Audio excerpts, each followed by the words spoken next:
Hello, my name is Rob Caturano. I'm the therapy manager here at Orthopaedic Institute. I'm a physical therapist. And today we're going to talk about shoulder pain. Every day in our clinic, we treat people that have shoulder pain and don't know why. They can't recall an injury, there's no sports injury, no car wreck. It's just they wake up with it one day and it just doesn't want to go away.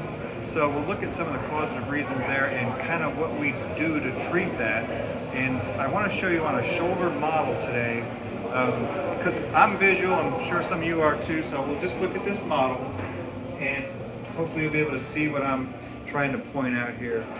In a normal shoulder, when you go to raise your arm up in the air, what happens is your deltoid powers that muscle, brings the arm up, but the rotator cuff, a group of 4 muscles that come from your shoulder blade, work to keep this humeral head, this ball, on that little socket there called the glenoid. So when you go to raise your arm up, there's a delicate balance between your deltoid pulling that arm up in the air and your rotator cuff keeping that thing centered on that little circle. So it looks like this. When we have injuries of the shoulder that have no specific cause, there's an imbalance in that system. And there's one of 3 main things that we look for, and I'll show you what they are today and kind of give you some information on how we treat that. The first one is rotator cuff strength deficits. If the rotator cuff is really getting overrun by that deltoid, the humeral head will ride up high and pinch.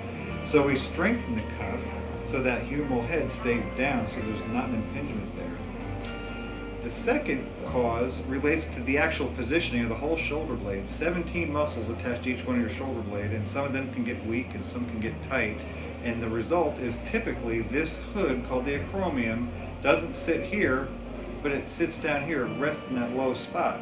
So now you don't have as much room before you bump into that and cause that impingement, it's called. So we try to strengthen and stretch the muscles that influence the shoulder blade to maximize this space.